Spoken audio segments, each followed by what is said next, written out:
Hi dears, welcome back to my channel. நான் உங்களுடைய daisy bigness குக்கிங்லேருந்து இன்றைக்கி நான் உங்களுக்கு காமிக்க போகிறது ஒரு வித்தியாசமான வீடியோ.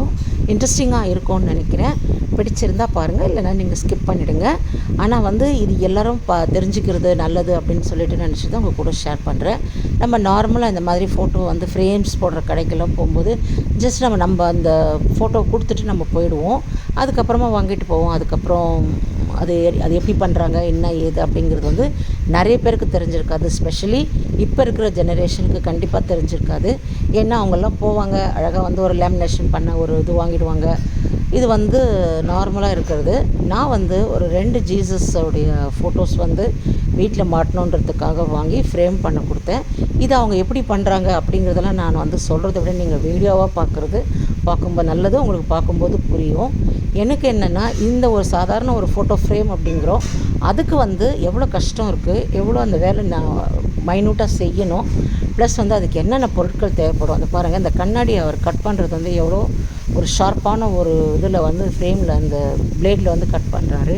இதெல்லாம் பார்க்கும்போது ரொம்ப ஆச்சரியமாக இருக்குது. இவர் ஜலாலுதீன் நினைக்கிறேன், அந்த பேர் மறந்துட்டேன். அவர் 25 இயர்ஸாக இந்த கடையில் ஒர்க் பண்ணுறாரு. அவங்க ஓனர் 21லேருந்து இங்கே பள்ளிக்கரணை அந்த ஏரியாவில் வச்சுருக்காங்க. நான் உங்களுக்கு அந்த ஷார்ட்ஸில் நீங்கள் பார்த்துருப்பீங்க. கண்டிப்பாக இந்த மாதிரி சின்ன சின்ன தொழிலுக்களை நாம் சப்போர்ட் பண்ணுங்க.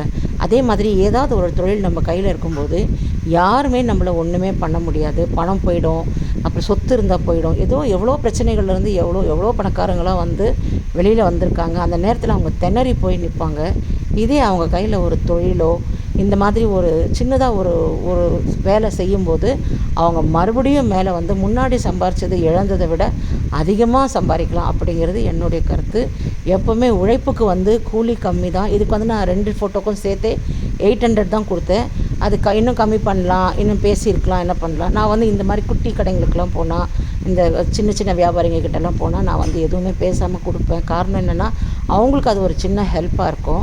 இப்போ நம்ம சூப்பர் மார்க்கெட்டில் போய் இல்லை ஒரு பெரிய மாலில் போய் இந்த ஃபோட்டோஸ் வாங்கும்போது அந்த ரேட்டு பின்னாடி ஒட்டியிருப்பாங்க. நம்ம ஜஸ்ட் லைக் தட் அப்படி கொடுத்துட்டு வந்துடுவோம். ஆனால் இங்கே அந்த மாதிரி நம்ம பேசும்போது 50 ரூபா குறைக்கலாம், இல்லை ஒரு 100 ரூபா குறைக்கலாம். ஆனால் அந்த 100 ரூபா 50 ரூபாயில் நம்ம ஒன்றும் பண்ண போகிறதில்ல. அவங்களுக்கு அது ஒரு பெரிய ஹெல்ப்பாக இருக்கும். அஃப்கோர்ஸ் பணம் 1 ரூபா கூட நம்மளுக்கு முக்கியம்தான்.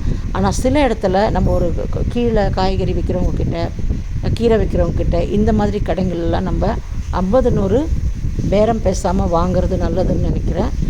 உங்களுடைய இதுதான். இந்த சேனலை சப்ஸ்கிரைப் பண்ணாமல் பார்க்குறவங்க சப்ஸ்கிரைப் பண்ணிக்கோங்க. பக்கத்தில் இருக்கிற பெல் ஐக்கானையும் ப்ரெஸ் பண்ணிக்கோங்க. அப்போ தான் நான் போடுற வீடியோ உங்களுக்கு நோட்டிஃபிகேஷனில் சேரும். நான் ஷார்ட்ஸ் லிங்க்கும் நான் டிஸ்கிரிப்ஷனில் கொடுக்குறேன். அங்கேயும் நீங்கள் பாருங்கள், சப்போர்ட் பண்ணுங்கள். இந்த மாதிரி கடைகளுக்கெல்லாம் போகும்போது நீங்களும் அவங்களுக்கும் சப்போர்ட் பண்ணுங்கள். Take care dears, keep smiling, பாய்.